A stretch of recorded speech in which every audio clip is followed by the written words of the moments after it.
Car घेणं हे अनेकांचं स्वप्न असतं. विशेषतः पुण्यासारखी जी वेगानं वाढणारी शहरं आहेत तर त्याच्यामध्ये जी सार्वजनिक वाहतूक व्यवस्था आहे तर ती वाहतूक व्यवस्था व्यवस्थित नसल्यामुळं अनेक जण स्वतःच्या खाजगी वाहनांकडे झुकतात आणि यातूनच मग नवीन कार घेणे असू द्यात, बाईक घेणे असू द्यात, हे सगळं सुरू असतं.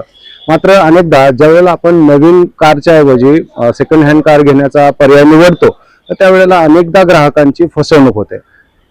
काही प्रसंग तर असे देखील घडलेले आहेत, नवीन जी कार आहे त्या नवीन कारमध्ये सुद्धा अनेकदा काही प्रॉब्लेम एरर असण्याची शक्यता आहे. आज जेव्हा प्रश्न माझ्यासमोर आला की जुनी कार घेताना आपण नेमकी काय काळजी घेतली जावी, त्यावेळेला माझ्या समोर आलं कारतत्व.com किंवा कारतत्व ही एक स्टार्टअप कंपनी आहे तर त्या कंपनीची माहिती माझ्या समोर आली. माझा मित्र योगेश आहे माझ्यासोबत. योगेशकडनं आज आपण जुनी कार घेताना काय नेमकी काळजी घेतली पाहिजे याच्याबद्दल जाणून घेऊ. तत्पूर्वी योगेश स्वतःचं इंट्रोडक्शन करून दे आणि स्वतःच्या कंपनीबद्दल सांग. माझं नाव योगेश आहे, मी कारतत्वचा फाउंडर. आम्ही ही कॉन्सेप्ट चालू केली होती, गाडीची कुणी जुनी गाडी घेतोय किंवा नवीन गाडी घेतोय तर त्यांच्यासाठी म्हणजे त्यांना परफेक्टली गाडी इन्स्पेक्ट करून भेटली पाहिजे. आता तुम्ही जर का मोठ्या कंपन्या बघितल्या त्यांच्यामध्ये एक सेक्शन ठेवलेला असतो इव्हॅल्युएटर्सचा की जुनी गाडी तुम्हाला एक्सचेंजला पाहिजे तर त्यावेळेस ते तुम्हाला काय करतात, त्यांचा माणूस येतो, पूर्ण गाडी चेक करतो आणि त्या अंदाजाने मग कंपनी तुम्हाला प्राइस देते आणि मग तुम्ही गाडी जुनी देता. हा सिस्टम आम्ही कस्टमरसाठी आणला की कस्टमरनी पण एखादी गाडी घ्यायच्या अगोदर त्यांनी पण इन्स्पेक्ट केलं पाहिजे, त्यांच्याकडे पण पीडीएफ रिपोर्ट पाहिजे की असेसमेंट पाहिजे की मी पैसे देतोय पण अॅक्युरेट पैसे त्यालाच देतोय का नक्की, की गाडीला जे पैसे देणार आहे काय एक अमाऊंट असेल त्याच्यावरती मला अजून काय खर्च निघणार आहे का किंवा काय त्याच्यामध्ये काय लपवलेल्या गोष्टी आहेत का किंवा कुठल्या गोष्टी त्यांनी सांगितल्या नाहीत असं आहे का. कारण की आता माझी गाडी विकायची तर मी तुम्हाला ऑब्विस काही खरं सगळं सांगणार आहे का. बरोबर. तुझ्या कंपनीबद्दल सांग. कंपनीच आमची ते करते की सगळं आम्ही इन्साइट सांगतो. नाही, कंपनीची स्थापना कशी झाली? आम्ही 2021 मध्ये जी स्थापना केली होती कंपनीची, त्याचं ऍक्च्युअली मध्ये त्यावेळेस नाव आम्ही वेगळं ठेवलं होतं. पण आम्ही एक बेस्ट लेवलला म्हणजे मी स्वतः पूर्ण गाड्या चेक करायचो, पहिलं कस्टमरला मी स्वतः सर्व करायचो. म्हणजे वन मॅन पॉवर असं समजा तुम्ही त्यावेळेस होती. One man army. आता ती आर्मी करत करत आता आमच्याकडे जवळजवळ 22 जणांची टीम झालेली आहे टोटल. पुणे, मुंबई, कोल्हापूर आम्ही ऑपरेशन करतो. सगळ्या ठिकाणी आम्ही त्यांना सर्व्हिसेस देतो आणि बऱ्यापैकी आम्ही ओईएम्स किंवा कंपनीज आहेत भरपूर साऱ्या की त्यांना सर्टिफिकेशन साठी लागतात किंवा इन्स्पेक्शन साठी त्यांना सुद्धा सर्व्हिस प्रोव्हाइड करतो. प्रत्येकाचे कसं असतं, टेस्ट असते घ्यायची. म्हणजे काही जणांना ह्या टेस्ट मधली गाडी पाहिजे, काही जणांना अॅक्युरेट गाडी लागतात. आता काही जण जर का तुम्ही बघितले तर ते 5 वर्षाच्या आतमधले 30-40 हजार किलोमीटर चाललेली गाडी अशी पण काही जण ठेवतात. काही जणांना ऍक्सिडेंटल गाडी चालते, काही जणांना 3 ओनर 4 ओनर वाली. तर असं प्रत्येकाचा पॅरामीटर असतो. त्या पॅरामीटर प्रमाणे मग आम्ही हे सगळे ओव्हरऑल पॅरामीटर्स क्रॉस करून त्याच्यापेक्षा ऍडव्हान्स पॅरामीटर आम्ही आणलेला आहे. यामध्ये माझ्या ह्याच्यात आम्ही फिजिकल म्हणतो त्याला, त्या गोष्टीला की फिजिकली तर चेक करतो पण त्याच्या बरोबरीने आम्ही इन्स्ट्रुमेंट वापरतो भरपूर की त्या इन्स्ट्रुमेंटनी ते आम्ही जे फिजिकली केलंय त्याच्यावरती राईट पॉईंट आम्ही होतो की बाबा ते आम्ही चेक केलेलं असेसमेंट ओके आहे का. म्हणजे आपण कुठल्या कुठल्या कंपनीसोबत काम करतोय? म्हणजे आम्ही 2-3 कंपन्यांची नाव सांगेन. मी ओईएम बरोबर, टाटा बरोबर पण काम करतो. आम्ही कॉर्पोरेट वॉरंटीज म्हणून कंपनी त्यांच्याबरोबर काम करतो आणि जे असे ऑब्वियस यूज कार जे घेतात डीलर्स त्यांच्यासाठी पण काम करतो. तसे पण 2-3 कंपन्या आहेत, त्या कंपन्यांबरोबर पण त्यांच्यासाठी पण आम्ही काम करतो. बरं, आज आपण जो विषय घेतलेला आहे की जुनी कार घेताना काय काळजी घेतली पाहिजे आणि ग्राहकांची कशा पद्धतीने फसवणूक होऊ शकते, तर आज आम्हाला तू कुठली कार दाखवणार आहे, त्याचे कसं आम्हाला चेक करून कसे दाखवणार आहे? आज आम्ही तुम्हाला इको स्पोर्ट दाखवणार आहे. ही ओके, इन्स्पेक्शन करून दाखवणार आहे पूर्ण की त्यामध्ये आम्ही काय काय पॅरामीटर्स कसे चेक करतो. आता तुमची जर का गाडी किती चालली आहे, काय चालली, ओडोमीटर टेम्पर्ड आहे का, गाडी कुठे ऍक्सिडेंटल आहे का, गाडी पाण्यात बुडलेली आहे का, प्लस म्हणजे गाडीचं जे काही दिसतंय ते ज्युनियन पार्ट्स आहेत का, कुठल्या काय पार्ट्सचं मिसबॅलन्स नाही ना, इंजिन खोलून त्याला हे केलेलं नाही ना, म्हणजे मेजर रिपेअर नाही ना, या सगळ्या बारीक बारीक गोष्टी आम्ही तुम्हाला दाखवणार आहे. आता चला सुरुवात करू. सगळ्यांच्या मनामध्ये एक प्रश्न असतो की जुनी कार जी घेतोय आपण त्याच्यामध्ये पहिल्यांदा सगळ्यात अगोदर काय बघतात, टायर एक लोक बघतात, ठीक आहे. त्यानंतर किलोमीटरचा जो ऑडोमीटर आहे बरोबर त्याच्यामध्ये काही प्रॉब्लेम आहे का बघतात. आपण इथून सुरुवात करूया. तेच. आता टायर मध्ये जर का बघायला गेले ना तर टायर मध्ये आता हा टायर जर का बघायला त्याच्यामध्ये नक्षी आहे बरोबर, पण याचं मॅन्युफॅक्चरिंग कधीच आहे. टायर हा 32वा आठवडा 2020 मध्ये बनलेला आहे. 20 पासून आज 2025 चालू आहे. तर मग 25 पर्यंत टायरची ऍक्च्युअली लाईफ किती वर्ष आहे? 5. आता ही 25 अजून 1 वर्ष हा टायर चालेल, पण हा काही वर्कच नाही झालेला आहे. टायर म्हणजे वापरलाच गेलेला नाही. तुम्ही टाकलाय त्यावेळेस पासून तसंच आहे, म्हणजे फार यूज नाही. पण एक ठराविक टाइम नंतर ना त्याला बारीक बारीक स्क्रॅचेस इथे यायला चालू होतील, की जे ह्या पोर्शन मध्ये क्रॅक येतात पूर्ण टायरला. मग ते क्रॅक यायला चालू झाले हळूहळू, की मग तुम्हाला ते समजून जातं की बाबा आता आपल्याला टायर टाकणं गरजेचं आहे, किंवा एक्सप्रेसला गेल्यावर डायरेक्टली फुटतात टायर. हे त्याच्यामुळे प्रॉब्लेम होतो. आता सगळ्यात महत्वाचं म्हणजे गाडी आपली चालणार आहे ते टायरवर चालणार आहे. जीव काय फिरणार आहे, टायरवर फिरणार आहे. बरोबर. आम्ही सुरुवात करताना टायरच्या क्रॅक पासून पण करतो, की टायरचं क्रॅक किती आहे, टायरचं मॅन्युफॅक्चरिंग कधी आहे. अब हा टायर जर का 2016-17चा असला असता तर मी तुम्हाला म्हटलं असं हा बदलायची गरज आहे. आपण आता 20चा आहे, पण मी 1 वर्ष सांगतो, पण हे जे ऑलरेडी त्या डेट गेलेली आहे, कारण की प्रत्येक टायरची कंपनी 4 वर्षाची वॉरंटी देते. बरं, जुनी कार घेताना सगळ्यात पहिल्यांदा कुठल्या गोष्टी तपासल्या पाहिजे?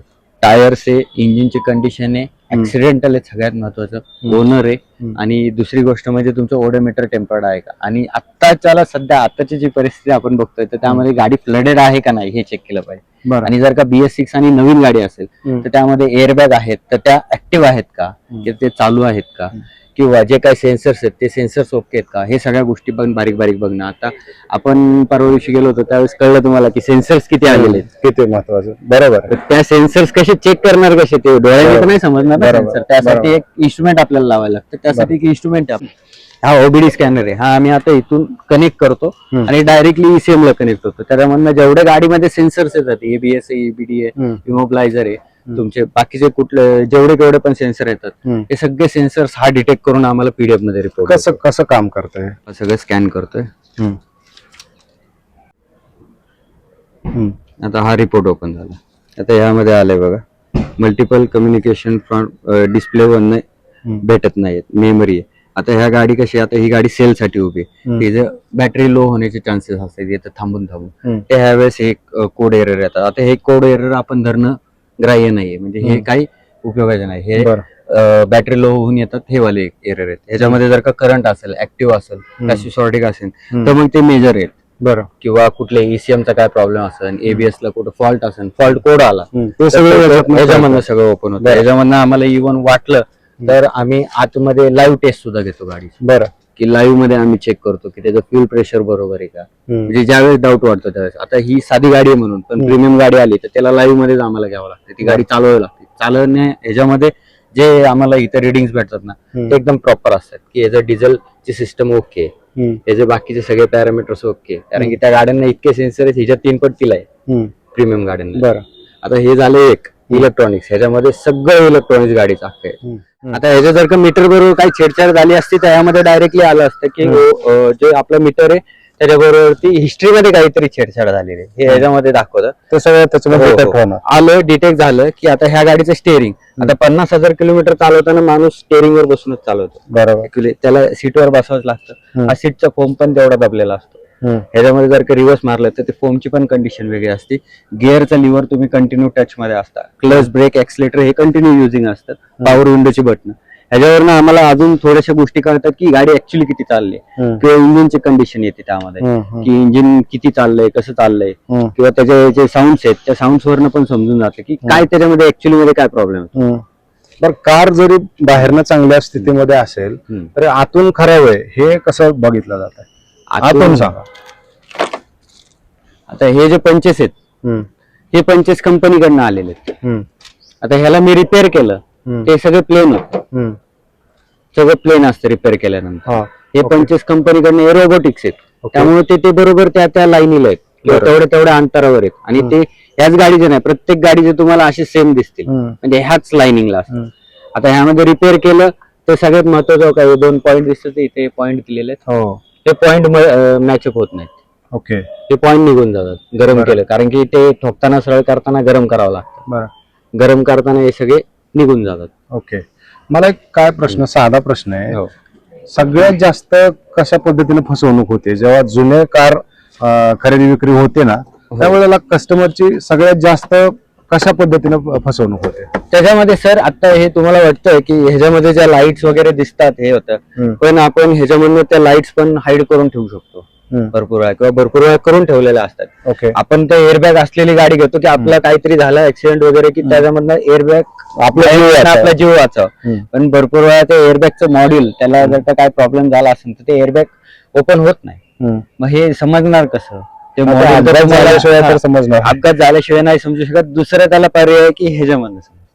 ओके. कसं आहे आपल्याला जर समजा आपल्या एअरबॅग मध्ये काय प्रॉब्लेम असला असता ना, मी तुम्हाला एखादा दुसरा जुना रिपोर्ट ओपन करून दाखवेल. एअरबॅग मध्ये जर का कुठल्या गाडीला काय प्रॉब्लेम आला त्यामध्ये डायरेक्टली डिटेक्ट करतं की तुमच्या एअरबॅग मॉड्यूल त्याच्यामध्ये 4 सेन्सर असतात. ते सेन्सर्स आणि एक एअरबॅगचं मॉड्यूल असतो की जी मेमरी म्हणतो आपण एअरबॅग.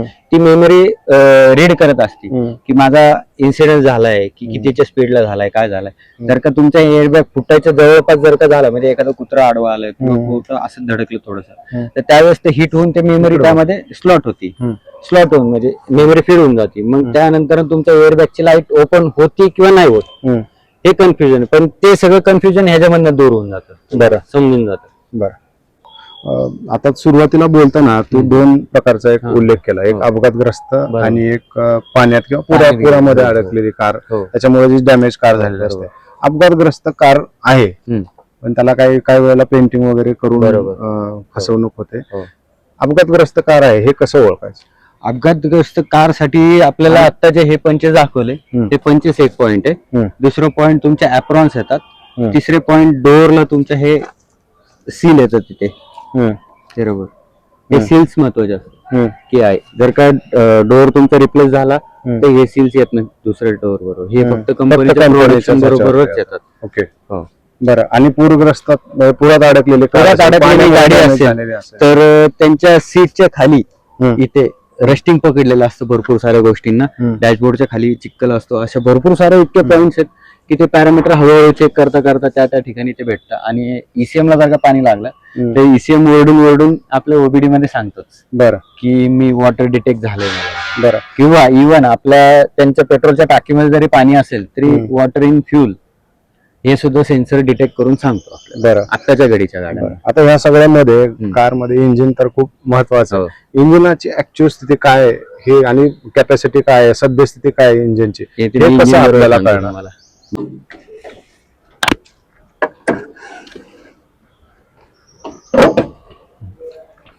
इंजिनची सद्यस्थिती. आता आपण इंजिनच्या ह्याच्यामध्ये पहिलं बॅटरी पासून चालू आहे.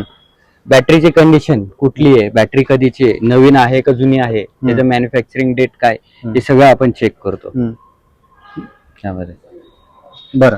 पुढे प्लस नंतर ना इंजिन. आता इंजिन मध्ये ह्याच्यामध्ये आपण ऑइलची डिपस्टिक काढली त्यामध्ये ऑइलची कंडिशन एक चेक होती. दुसरी गोष्ट म्हणजे आपण इंजिनचा हा कव्हर खोलून ह्याच्यामध्ये कुठल्याही प्रकारचा स्लज आहे का, म्हणजे जे ऑइलचा स्लज येतो ना त्याच्यामध्ये घट्ट स्लज येतो एकदम घट्ट. म्हणजे की जी गाडी रेग्युलर मेंटेन नसते. म्हणजे आज सर्व्हिस करायची ती 10 दिवसांनी सर्व्हिस झालेली आहे त्यावेळेस ते इंजिन ऑइल एकदम थांबून त्याचं स्लज झालेलं असतं. इंजिन ऑइलची पण व्हॅलिडिटी असते 1 इयर नाही तर तेवढं किलोमीटर. त्यामध्ये मॅन्डेटरी चेंज केलंच पाहिजे. पण आपल्या इथली टेंडन्सी काय, माझी गाडी 5,000 किलोमीटर चालली, जाऊ दे ह्या वर्षी नाही पुढच्या वर्षी करू. पण त्यांनी इंजिनला इफेक्ट होतो भरपूर सारा. बरं. नंतर ना तुमचं ब्रेक बुस्टर एक असतो. म्हणजे मेन लाईफच्या गोष्टी रिलेटेड मी आता सांगतो. बरोबर. ह्याच्यामध्ये ब्रेक बुस्टर येतो तो वाला. तो कुठं सडलेला आहे का किंवा तो लिकेज आहे का, कारण की त्यातलं जर का ब्रेक मधलं ऑइल संपलं लीक होऊन किंवा त्याला उद्या काय प्रॉब्लेम आला आणि ब्रेकच नाही लागला तर आपला जीवच त्यात आहे. त्यामुळे ब्रेक ही सिस्टम सगळ्यात पहिले आम्ही बघतो. नंतर ना कुलंट मध्ये कुठं काय ऑइल वगैरे मिसमॅच आहे का, कुलंट मध्ये ते असं गरम ह्याच्यामध्ये नाही ओपन करता येत आपल्याला. ते थंड गाडी म्हणजे आम्ही ट्रायल मारायच्या अगोदर गाडी ते चेक करत असतो. बरं. तर त्यामध्ये कुठल्याही प्रकारचं ऑइल मिक्स येतंय का. आता ते कुलंट काय करतं की इंजिन थंड ठेवायचं काम त्यांच्याकडे. पण त्याच्यात जर का कुठून जर का त्याचे एखादी ब्रेक झालं तर त्यातलं ऑइल सगळं इंजिन मधलं त्यात येतं. गाड्या ज्या गरम होऊन साईडला होतात, ओव्हरहीट म्हणतो आपण त्याला, हे त्याच्यामुळे प्रॉब्लेम होतो. हे पण सगळं आम्ही चेक करतो की कुलंटची कंडिशन कुठली आहे, कुलंट चेंज करावं लागेल का, ऑइल चेंज करावं लागेल का, ब्रेक ऑइल चेंज करावं लागेल का, या सगळ्या गोष्टी आम्ही बघतो. बरं. इव्हन म्हणजे आम्ही ट्रायल मारताना पण डिझेल गाडी असेल तर 8 किलोमीटरची टेस्ट ड्राईव्ह मारतो, कारण की जोपर्यंत इंजिन गरम होणार नाही तोपर्यंत ते व्यवस्थित तुम्हाला सांगणार नाही की काय प्रॉब्लेम आहे काय नाहीये त्याच्यात. आणि जरी तुम्ही उलट्या पद्धतीने बघितलं की पेट्रोल गाडी आहे तर पेट्रोल गाडीला पण आम्ही 5 किलोमीटर चालवतो. पेट्रोल गाडी जेवढी गरम होईल तेवढं त्याच्यातले बारके बारके साऊंड सगळे ओपन होतात. आणि आम्ही कंपल्सरी ट्रायल मारतो प्रत्येक गाडीची. म्हणजे इव्हन कस्टमर म्हणतात की तुम्ही एवढी लॉंग का ट्रायल घेता, पण ती घेतल्यानंतरच कळणार आहे. आणि ऍक्सिडेंटलचा अजून एक पॉइंट येतो की ऍप्रॉन्स. आता हे मेन गाडीचे ऍप्रॉन आपले कसे गुडघे असतात त्या टाइप मध्ये हे ऍप्रॉन असतात. हे जर का डॅमेज असतील तर मेजर ऍक्सिडेंट मध्ये गाडी येते. म्हणजे तुमचे रिप्लेसेबल जेवढे पार्ट आहेत गाडीचे, म्हणजे जे पार्ट आपल्याला चेंज करता येतील गाडीमध्ये, म्हणजे बॉनेट झालं, डोअर झालं, वरचे पार्ट की जे आपण रिप्लेस करू शकतो, असे पार्ट डॅमेज असतील, असे पार्ट बनवलेले असतील तर त्या गाडीबरोबर आपल्याला काही प्रॉब्लेम नाही. पण जे मेन स्ट्रक्चरचे पॉइंट आहेत हे जर का डॅमेज असेल तर आपण त्यांना डायरेक्टली रिजेक्ट करतो ती गाडी त्या ठिकाणी. इंजिन नंबर, चेसी नंबर हे पण बघितलं जातं. ते महत्वाचं काय ते काय भरपूर वेळा काय होतं की आता ही गाडी एखादी ऍक्सिडेंट झाला, ही गाडी एखादी ऍक्सिडेंट झालेली तर आता ह्या गाडीला मला इन्शुरन्सचा क्लेम करायचा आहे, बरोबर, पण ती गाडी लॉस झाली टोटल माझी तिथे. मग त्या अशा वेळेस काय करतो मी, एखादी दुसऱ्या गाडीची बॉडी आणतो, त्या गाडीची बॉडी कट करून ह्या गाडीला लावतो, पण त्या गाडीला मग ह्या गाडीचा इंजिन नंबर, चासी नंबर मी पेस्ट करतो. मग त्यावेळेस ते वेल्डिंग किंवा तिथल्या कटिंग वरनं आम्हाला कळतं की याची बॉडी चेंज झाली. मग आम्ही त्या ठिकाणी हायलाइट करतो काहीतरी या गाडीमध्ये प्रॉब्लेम आहे. मग त्यावेळेस मग व्हेकल हिस्ट्री चेक करणं, त्यांची डिकोडिंग करणं किंवा त्याची माहिती पूर्ण काढून घेणं की बाबा इन्शुरन्स मध्ये सॅल्वेज कुठे झाली होती का. काय होतं, मेजर ऍक्सिडेंट होतो, कस्टमरचा इन्शुरन्स नसतो, त्यामुळे ते रिपेअर करायचा कॉस्ट खूप येतो. मग ते सेकंड हँड पार्ट मागवा, हे मागवा, कारण की ती स्क्रॅप केली तर स्क्रॅपचे पैसे येणार असतात आणि रिपेअर करून बनवली तर थोडेफार जास्त पैसे येतात हे वाटतात. पण त्यामध्ये पण खूप प्रॉब्लेम येतात. म्हणजे काय पार्ट्स न भेटणं, सेकंड हँड पार्ट्स टाकणं. भरपूर साऱ्या गाड्यांच्या तर आम्ही बघतो आजकाल हेडलाईटचे लय ट्रेंडिंगला आहे. हेडलाईट भरपूर साऱ्या गाड्यांच्या आम्हाला डुप्लिकेट किंवा बनवलेल्या भेटतात. म्हणजे इतका प्रॉब्लेम आहे त्यामध्ये की त्या चालल्या तर चालतील नाही तर नाही. नंतर वायरिंग मध्ये इतके अल्ट्रेशन भेटतात आम्हाला, कापलेले नवीन बल्ब बसवले, काय बसवले. मग आता हे जे आपण बघतो की इकडे तिकडे गाडी पेटती एखादी, हे होती, ते त्याच्यामुळेच प्रॉब्लेम. बरं, आता सर्व्हिस हिस्ट्री आपल्याला बघता येते का गाडीची? हो, कशा आपण आम्ही या गाडीची म्हणजे आम्हाला पाहिजे असेल तर आम्ही आरसी मागून घेतो, आम्ही कंपनीमध्ये पाठवतो आणि कंपनीकडनं मागून घेतो. बरं. आणि ती आल्यानंतर पण हिस्ट्री जी कंपनीची लँग्वेज असते ती आणि आपल्याला समजायची लँग्वेज ही चेंज आहे. मग आम्ही कंपनीची आलेली लँग्वेज ही अख्खी डिकोड करून कस्टमरला पूर्णपणे समजवतो की ह्या गाडीमध्ये आता त्या सर्व्हिस हिस्ट्री मधनं आम्हाला काय काय कळतं की ती गाडी टाइम टू टाइम मेंटेन झाली आहे का, हे पहिली गोष्ट. दुसरी गोष्ट म्हणजे त्याच्यामध्ये कुठलंही मेजरली सारख्या त्याच कामासाठी गाडी आली आहे का शोरूमला, म्हणजे वॉरंटी आपण म्हणतो. काय होतं, आता तुम्ही गाडी घेतली एखादी आणि तुम्ही एकाच कामासाठी एकदा जाता शोरूमला, दोनदा जाता, तीनदा जाता, चारदा जाता, एक तुमचे पण माइंड सेटअप कुठेतरी तुम्ही पण थकणार आहे. तुम्ही काय म्हणणार मग की नाही बाबा बंद करून टाका, ही मला गाडी विकून टाका, मी दुसरी गाडी घेतो. मग हे असं त्यांनी सोडलेला प्रॉब्लेम जो ते तुमच्या तरी गाड्यात येऊ नये ना. बरोबर.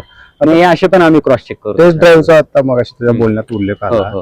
टेस्ट ड्राईव्ह जे आता अनेक जण काय करतात की ज्या वेळेला गाडी घ्यायची तर एक टेस्ट ड्राईव्ह म्हणून एक जाऊन येतात.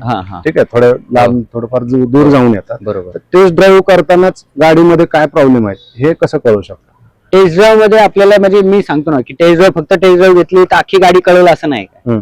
गाडीमध्ये भरपूर आहे. मी म्हटलं ना वर्ड वापरलं होतं फिजिकल, म्हणजे आम्ही फिजिकली पण पूर्ण चेक करतो आणि डिजिटली इन्स्ट्रुमेंट लावून सुद्धा चेक करतो. त्याचा पीडीएफ रिपोर्ट तुम्हाला येतो.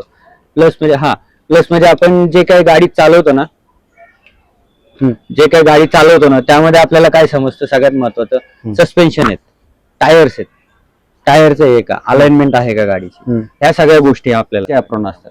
हे जर का डॅमेज असतील तर मेजर ऍक्सिडेंट मध्ये गाडी. योगेशचे सहकारी जगदीश सर आपल्या सोबत आहेत. आपल्याला ते इथून पुढच्या कार बद्दलची माहिती देतील. गाडीच्या कलर मध्ये देखील खूप सगळे बदल केले जातात आणि कस्टमरला फसवलं जातं. बरोबर. तर ही फसवणूक टाळण्यासाठी काय करायला पाहिजे, तुम्ही कसं? पहिली गोष्ट म्हणजे पेंटचे म्हणजे रिपेंटचे 2-3 प्रकार आहेत. एक तर पार्टली पेंट केला जातो, म्हणजे काही एक पॅनल केला जातो. दुसरी गोष्ट ओव्हरकोट, म्हणजे फक्त वरच्यावर त्याला एक पॉलिश केल्यासारखं, कोटिंग केल्यासारखं करतात.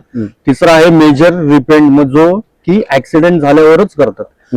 तर आपलं हे जे मशीन आहे हे पेंटची थिकनेस मोजतं. जसं तुम्ही बघू शकता, हे आपण म्हणजे नेक्स्ट पीजी याचं नाव आहे. हे प्रत्येक आपण इच अँड एव्हरी पॅनलला कनेक्ट करणार. हे ब्लूटूथची कनेक्ट आहे आपल्या डिव्हाइसला. त्याच्यामधनं आपल्याला थिकनेसची आपल्याला रिडिंग मिळते. ऍक्च्युअल रिडिंग मिळते. त्या रिडिंग वरनं त्या पॅनलची जाळीवरनं आपल्याला कळतं की ही गाडी रिपेअर झालेली आहे, हा पॅनल हे झालेलं आहे. तर हे जे याचं सेन्सर आहे, हे सेन्सर आम्ही प्रत्येक पॅनलला कनेक्ट करतो असं. ओके.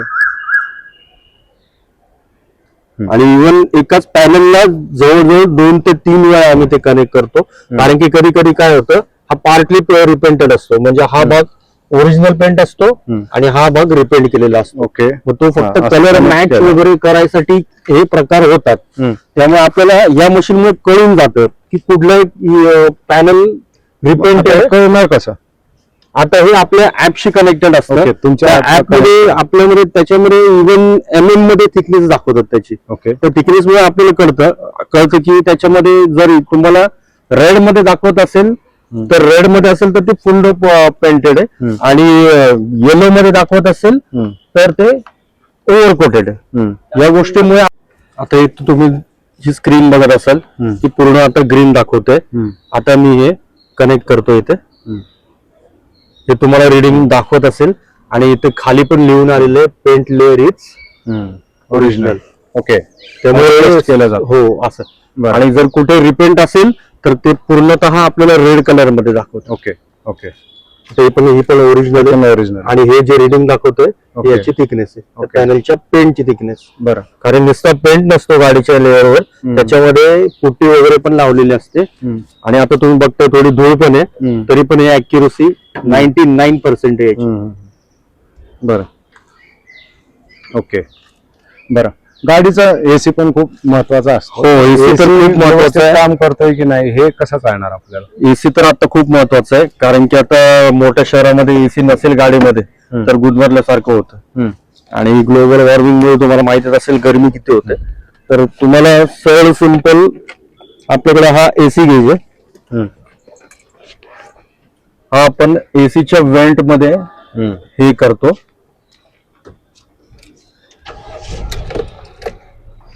आता तुम्ही इथे डिग्री सेल्सिअस मध्ये बघत असाल 36 डिग्री सेल्सिअस हे आता रूम टेम्परेचर दाखवतंय. बरोबर. आता आपण जर थोडा वेळ एसी 5 मिनिटं चालू ठेवला तर ते सुमारे 14 डिग्री सेल्सिअसच्या आत आलं तर समजायचं की गाडीतली जी एसी सिस्टम आहे, जसं की कॉम्प्रेसर आहे, बाकी एसी वेंट आहे, या सगळ्या गोष्टी प्रॉपर चालतात. आता तुम्ही गाडीमध्ये आहात तर अजून गाडीमधल्या कुठल्या गोष्टी चेक करायला पाहिजेत? आता मी तर सांगेल, प्रथम तुम्ही जर सेकंड हँड गाडी घेत असाल तर तुम्ही गाडीचं इंटिरियर, बाकी सगळं जे म्युझिक सिस्टम वगैरे चालतंय काय, इलेक्ट्रिकल सिस्टम मध्ये जर तुम्ही आतमधलं बघत असाल तर तुम्हाला मेन म्हणजे इन्स्ट्रुमेंट क्लस्टर, ज्याच्यावर तुम्हाला कुठलीही वॉर्निंग लाईट नकोय, जसं की एअरबॅगची लाईट म्हणा किंवा इंजिनाची लाईट म्हणा, ती दिसली नाही पाहिजे. त्याच्यानंतर म्युझिक सिस्टम तुमचा चालतोय की नाही. शिवाय हे स्टेअरिंग माउंटेड कंट्रोल आहेत. स्टेअरिंग माउंटेड कंट्रोल मध्ये काय होतं, आपण चालता गाडीतलं म्हणजे म्युझिक सिस्टम ऑपरेट करू शकतो. काही काही गाड्यांमध्ये क्रूज कंट्रोल वगैरे या गोष्टी त्या एक तुम्हाला चेक करून घ्याव्या लागतील.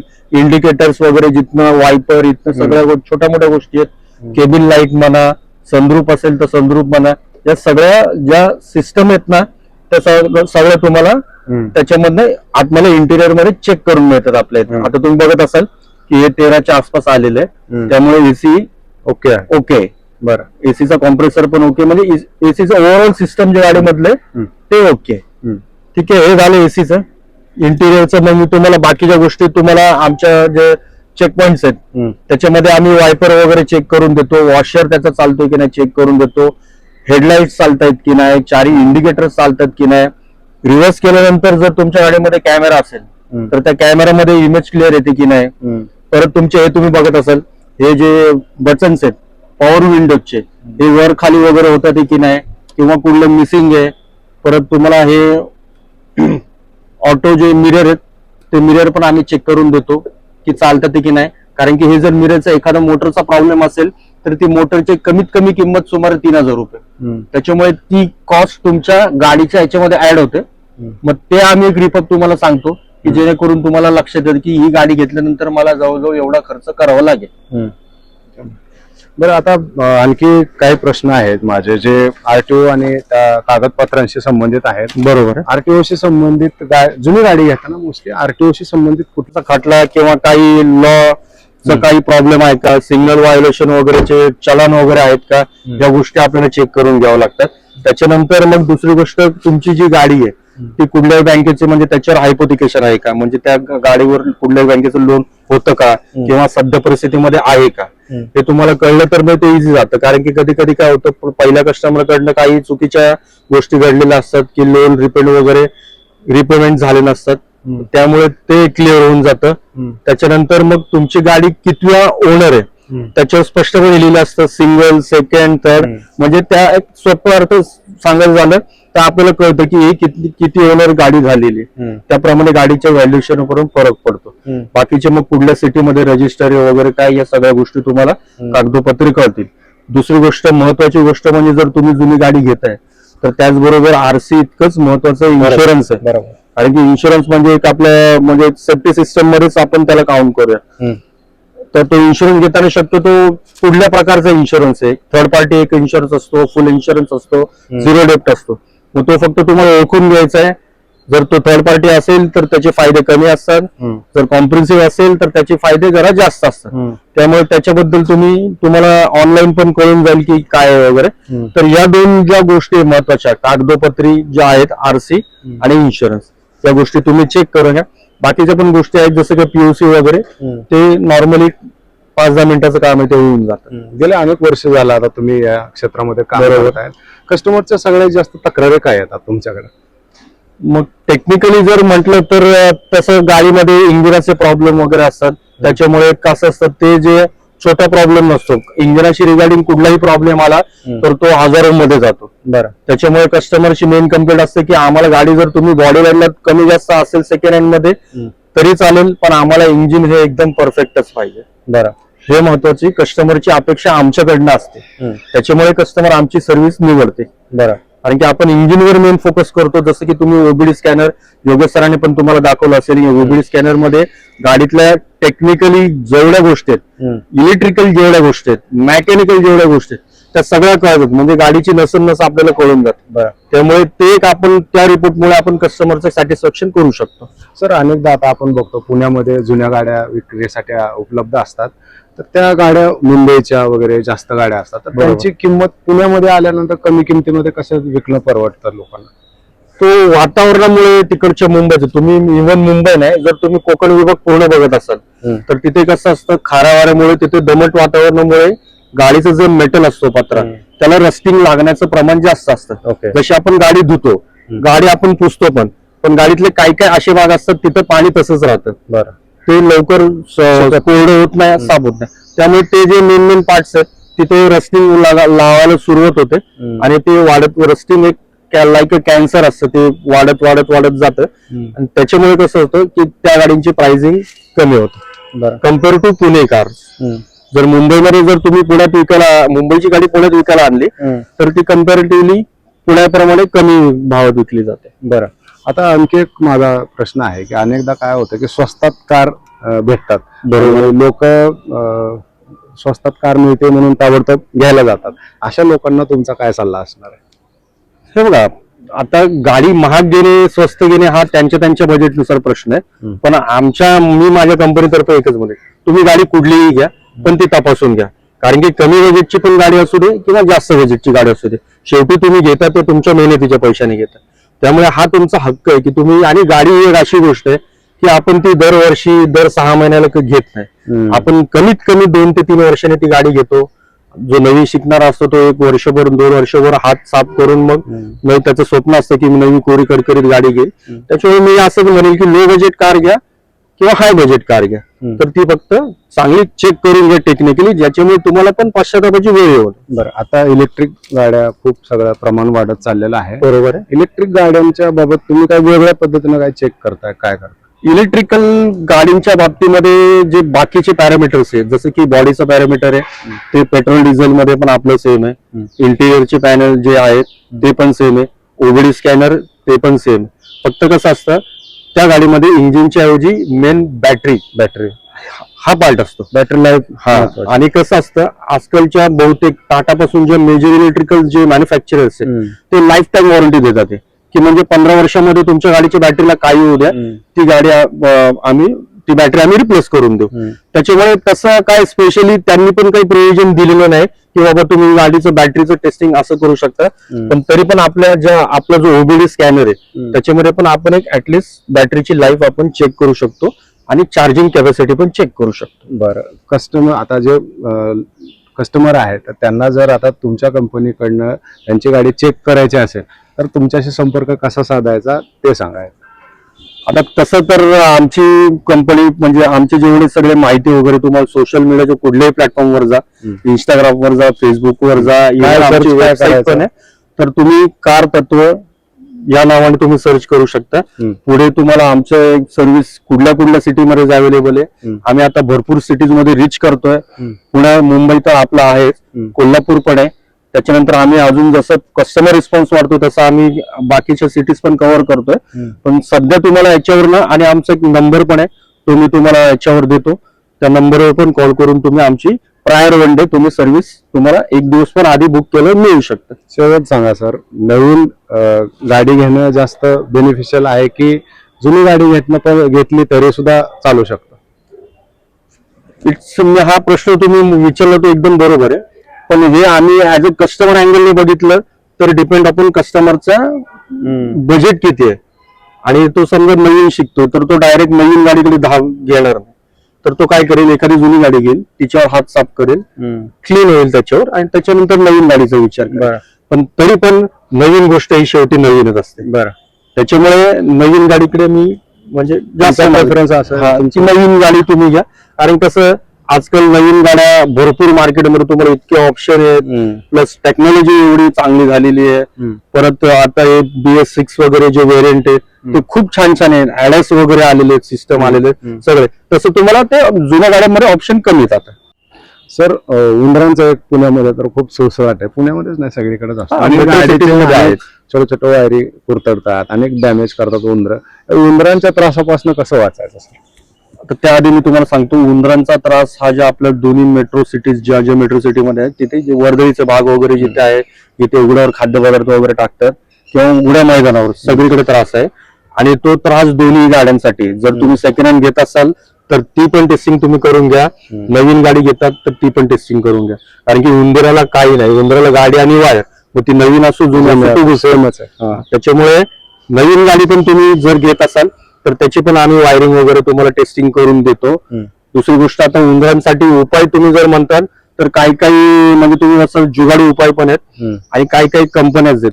जसं जे ते ऍसेसरीज मध्ये म्हणता येईल आपल्याला, एक डिव्हाइस येतं, त्या डिव्हाइस मधनं काही एक इन्फ्रारेड्स वगैरे साऊंड वगैरे निघतात. ओके, ते तुम्ही तुमच्या इंजिन कंपार्टमेंट मध्ये लावलात तर त्याच्या आवाजाने तो उंदीर तिथे थांबत नाही. गाडीमध्ये शक्यतो उंदीर हे गाडी उभी असताना रात्रीच्या वेळीच होतात, तेव्हा गाडीचं वातावरण म्हणजे इंजिन कंपार्टमेंट कूल होतं. बरोबर. त्यामुळे आणि असे लोकल उपायामध्ये लोक काय जे गोळ्या वगैरे मिळतात, काय लोक तर असे तंबाखू वगैरे पुढीत बांधून पण लोकल म्हणजे घरगुती उपाय म्हणतो तसं पण होतं काय खरं? उंदीर नाही ते तसं होतं शक्यतो म्हणजे प्रमाण कमी होतं. पण असं जर एका ठिकाणी खूपच उंदरे असतील तर मग त्याच्यासाठी मग उंदरावरच उपाय करावा लागेल. मग गाडीला तुम्ही काय करू शकत. बरं, तर आपण म्हणजे आशा आहे की कस्टमर्सला जे कोणी ग्राहक आहेत त्या ग्राहकांच्या डोक्यामध्ये हा विषय आला असेल की एखादी कार ज्यावेळेस आपण विकत घेतो त्यावेळेस आपण कुठल्या कुठल्या गोष्टी पाहिल्या पाहिजेत.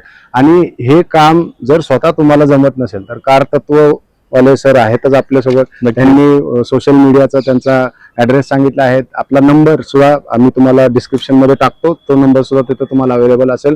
ज्या वेळेला तुम्हाला कार घ्यायची असेल आणि कार चेक करून व्यवस्थित सुस्थितीत आहे की नाही हे चेक करून जर घ्यायचं असेल तर नक्की संपर्क साधा. हा व्हिडिओ तुम्हाला कसा वाटला हा जरूर सांगा. आणि आपण टू व्हीलर घेताना सुद्धा देखील काय काळजी घ्यायला पाहिजे याबद्दल देखील आपण आणखी एक असाच इन्फॉर्मेटिव्ह व्हिडिओ बनवूया. तुर्तास इथंच थांबूया. धन्यवाद.